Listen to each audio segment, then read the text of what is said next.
Bueno, muchas gracias. Disculpen los errores técnicos. Nunca es bueno iniciar con una disculpa, pero lo hago de una vez porque, contrario a mi costumbre, voy a leer y luego me disculpo también por la vaguedad de mi exposición en un doble sentido. Primero, que esta presentación está dirigida a un público amplio. En ese entendido, no podré profundizar como estos temas lo ameritan. Y segundo, es porque profundizaré poco en estos debates que, además, se plantean en los primeros semestres de la licenciatura en Historia. Quiero decir con esto que para muchas personas estos planteamientos, estos debates serán obvios o estarán plenamente asumidos. Pero es justamente en esas obviedades que se esconden unos baches sobre lo histórico que considero todavía no han sido bien saneados. Porque cuando historiadores, historiadoras salimos al mundo real, como si este no fuera el mundo real, ¿no? Es decir, fuera del ambiente académico y en la reunión familiar, ya saben, ¿no? El tío o la tía, personaje incómodo en turno, pregunta ¿qué estudiamos? Y responde uno, historia. Entonces se desencadena una serie de lugares comunes y cuestionamientos más bien incómodos para nosotros. De estos pocos gratos comentarios, una variedad, hay dos más o menos que me interesa trabajar. El primero es la exigencia a las personas que estudiamos historia a saber todo lo sucedido, ¿no? Todo. Y el segundo es que a saber, además del todo, lo verdadero, la verdad de los hechos, la realidad. Aunque en el título de la presentación se dice que voy a hablar de Twitter, lo cual es verdad, me gustaría también señalar que parece que lo sucedido en esta red social está en un plano de la existencia pues bien acá. Es común hacer la diferencia entre Twitter y la vida real. A lo mejor Twitter es la Matrix y no nos hemos dado cuenta. Pero yo creo que no. Y lo digo porque en esta red social, que es en la que yo más me desenvuelvo, también se repiten estas exigencias que son saber todo de todo y de ese todo saber especialmente lo verdadero, lo real. Pero si por algo llamo la atención sobre esas exigencias, es porque permiten ver lo que, digamos, el gran público está entendiendo por historia. Decía yo, de repente, estos planteamientos sobre la realidad de los hechos o sobre lo que realmente sucedió en la licenciatura de Historia llevan algo así como un siglo superados. Y de repente también es evidente que estas dos exigencias, saber todo y saber diferenciar lo real de lo falso, para nosotros inmediatamente nos remite al viejo paradigma historicista, aquel donde se presupone la existencia de unas cosas llamadas fuentes, que es posible ir a minar y extraer de ellas una verdad del pasado que podemos mostrar a los demás como si una ventana directa a lo acontecido se tratara. Como en Matrix, cuando se enchufa uno a la máquina y el conocimiento es así inyectado, ¿no? Así en banda ancha a la gente, ¿no?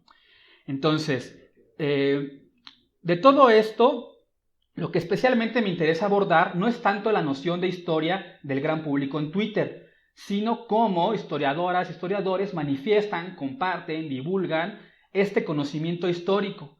Personas que teóricamente pasaron 4, 5, 6 años estudiando sobre lo histórico, debatiendo sobre lo histórico, estudiando las diferentes escuelas, disciplinas de lo histórico, operaciones historiográficas, etc.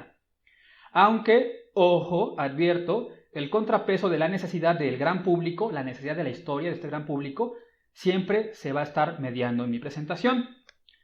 Antes de continuar, quisiera decir que aunque en Twitter hay historiadores muy populares con miles, decenas de miles de seguidores, voy a enfocarme casi exclusivamente a los que asumen o dan un peso importante a la divulgación de la historia en Twitter. Aquí nuevamente quisiera aclarar que lo que voy a decir no es para tirar hate ni para asumir ninguna posición de superioridad moral. Es más, yo creo que ni siquiera para hacer una crítica a nadie y mucho menos una crítica en sentido destructivo. ¿Acaso, quizá, tal vez, esté planteando algo así como un estado de la cuestión, como una descripción de cómo veo yo que los historiadores profesionales asumen la divulgación del conocimiento histórico para el gran público en Twitter?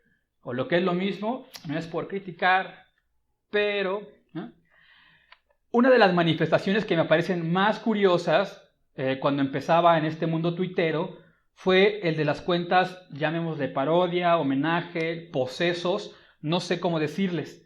Me refiero a las cuentas que asumen identidades de algún personaje de la historia y tuitean en primera persona como si del mismo difunto se tratase. Eso sí, loquísimo, ¿no? De estas cuentas hay de varios colores y sabores. Las hay de Porfirio Díaz, de Juárez, de la emperatriz Carlota, de Hernán Cortés, etcétera, etcétera, etcétera. Aunque algunas no son llevadas por historiadores profesionales, otras sí. Lo que más me llama la atención de estas cuentas es, primero, la seguridad con la que tanto el público como el poseso asumen un pacto de ficción, y parece ser que realmente se está hablando con el personaje histórico en cuestión, y esta actitud a mí me maravilla, me sorprende, ¿no? Incluso hasta me saca de onda cómo en un debate sobre un tema que les atañe, los etiquetan, les nombran y se dirigen a estas personas con sus cargos, ¿no? Emperatriz, ¿cómo ve usted esto? ¿No? Don Porfirio, así a mí me pasa muy loco, ¿no? Me saca de onda. Lo segundo que quisiera yo recalcar de estas cuentas, y parece más importante, es cómo se asume, sobre todo, que la historia tiene personajes, como si de una narrativa, como si de una obra literaria se tratase, y que estos personajes, convocados por una suerte de destino, van a desenvolverse como héroes o como villanos de una gran puesta en escena que es, por ejemplo, la historia de México, para retrasar o acelerar, siguiendo el ejemplo de la historia de México, los grandes episodios de la conquista de la historia, ¿no? Ya saben, temporada 1, la conquista, temporada 2, independencia, temporada 3, revolución, etcétera, etcétera, etcétera. Temporada 4 estamos en la temporada 4. No es difícil observar que más que una operación histórica, lo que encontramos aquí es un desarrollo literario, es decir, una narración, en donde, ya sea desde la tragedia o desde la comedia, distintos personajes, héroes o villanos, son puestos en operación para un fin determinado, un telos, diríamos en la historia. Asumir que la historia tiene un fin, un telos, un sentido, vamos a decir, implica casi necesariamente una negación de la historia misma. Aunque presentada como una forma curiosa, novedosa y hasta atractiva de divulgar la historia, de acercarla a un gran público, esta no es más que la enésima repetición de la historia de bronce positivista, en donde los grandes prohombres, capitanes, generales, reyes, presidentes, etc., van a ser convocados para el establecimiento, el perfeccionamiento del proyecto estatal. Insisto y recalco que aunque estos debates sobre la historia universal, más bien a la hegeliana, estos debates sobre la teleología e incluso sobre el sentido de la historia están más o menos superados en las academias, parece ser que aún así siguen muy presentes en la divulgación de la historia, historiadores mediante. Otra variante del mismo paradigma historicista la encontramos en las efemérides, que según el día y el mes te van recordando sucesos importantes de un determinado hecho histórico. Una vez más se refieren las efemérides que ayuden a comprender cómo es que el Estado se conformó como tal. Me resulta muy curioso además cómo estas propuestas no suelen dejar muy claro cómo es que se están aproximando al pasado. Me explico. Pues muchas veces es más que un ejercicio, es más bien un ejercicio de memoria contra olvido, más que un ejercicio propiamente historiográfico. Es decir, que de un determinado acontecimiento se señala o insiste en que se trae a la memoria esta fecha del evento, a los actores, para que esto no caiga en el olvido. Y una vez más, esta posición no necesariamente implica un procedimiento desde la disciplina histórica. Recordemos con François Châtelet cómo desde tiempos ancestrales la humanidad ha recurrido a estas aproximaciones no históricas del pasado mediante la numismática, la heráldica, las genealogías, los monumentos, etc. Y aun cuando se pretendan históricas, vemos que la tónica de la discusión es llevada por ver quién aporta las fuentes más veraces. Aquí se están peleando en Twitter, ¿no? Sacan las palomitas y ya. Antes de finalizar y pasar a las conclusiones, me gustaría señalar una actitud que va de la mano con lo anteriormente mencionado, y es la gran preocupación sobre, por un lado, buscar la veracidad o realidad de los hechos, y por otro, señalar la falsedad o las mentiras de la historia. Esta actitud se manifiesta generalmente buscando los grandes mitos de la historia, curiosamente la mayoría de ellos con cierto tufo revisionista y de derecha. Los más comunes son, pues, digamos que Porfirio Díaz no era el malo, que Juárez era bueno, que los niños héroes no sé qué, o que Hidalgo no es el verdadero padre de la patria. De este último punto me parece impresionante el esfuerzo que se pone en reafirmar o destronar a tal o cual figura, que es Hidalgo, que es Hernán Cortés, y que mientras tanto no se ponga en cuestionamiento que la búsqueda de un parentesco ritual del padre de la patria, de una paternidad simbólica, pertenezca más a la antropología y no a la historia.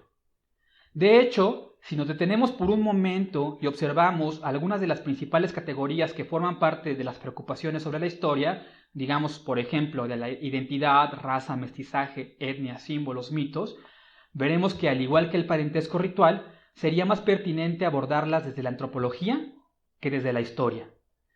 Es notorio la urgencia con que historiadores debemos entonces reconciliarlos con la antropología e inclusive, como se ha señalado en otros espacios, llevar esta disciplina a la educación básica y media superior. Solo así dejaríamos de usar la palabra mito como sinónimo de falsedad y empezaríamos a reconocerlo como una narrativa que da sentido y ordena a una visión del mundo y desvela las complejas tramas simbólicas que envuelve. Echándole leña al fuego, por ejemplo, promovería que pensáramos que los mayores mitos de la historia de México no es que Hidalgo o Cortés sean los padres de la patria, sino que la patria existe como un espíritu, como una manifestación, como una señora en las portadas de los libros de texto, oyéndonos a un plano más general, que el mito historicista dice que la historia puede proporcionar, establece, muestra el pasado tal cual sucedió. Empezar a despensar estos mitos y ver cuáles son sus implicaciones simbólicas o imaginarias es un gran paso urgente que historiadores y historiadoras debemos llevar al gran público mediante la divulgación de nuestra disciplina y sus debates. Para ir concluyendo y cerrar esta exposición, volveré al tema de lo mexicano, al señalar la existencia de un gran mito que establece que México existe a través de los siglos. Como una entidad metahistórica, suprahistórica, que tiene su origen en la civilización mesoamericana y que ésta terminó el 13 de agosto de 1521 y dio paso a su vez a la Nueva España, que propiamente finalizó con la consumación de la independencia 300 años después para dar nacimiento al México independiente que hoy vivimos. Este enorme mito implica, por un lado, la existencia de algo llamado Mesoamérica, que más que un hecho en sí, más que una realidad histórica, es principalmente una noción arqueológica, constituida desde el nacionalismo revolucionario, es decir, que esta noción está sujeta a su propia carga de historicidad. Esta noción de Mesoamérica, que recalco, si algo es sobre todo una noción arqueológica, una noción cultural, puede, fuera de su propósito inicial, finalizar un día y un año determinado para dar paso a una entidad política llamada Nueva España y desembocar tarde o temprano en México. Son las maravillas de la alquimia historicista. Fin de Mesoamérica, 1521. 14 de agosto de 1521, fin de Mesoamérica. Gracias.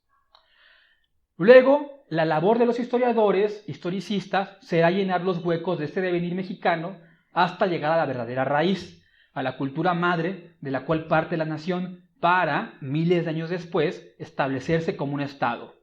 Miren, todo este rollazo que me acabo de aventar era para explicar este meme, y en donde puede verse sintetizado el historicismo nuestro de cada día, en la idea ampliamente establecida que el historiador es un ser erudito capaz de conocer la historia, el pasado y lo realmente sucedido, desde los olmecas hasta hoy. Y sólo así, después de esta compleja pero bien asumida operación historicista, es que este meme puede ser entendido y nos causa risa. Muchas gracias.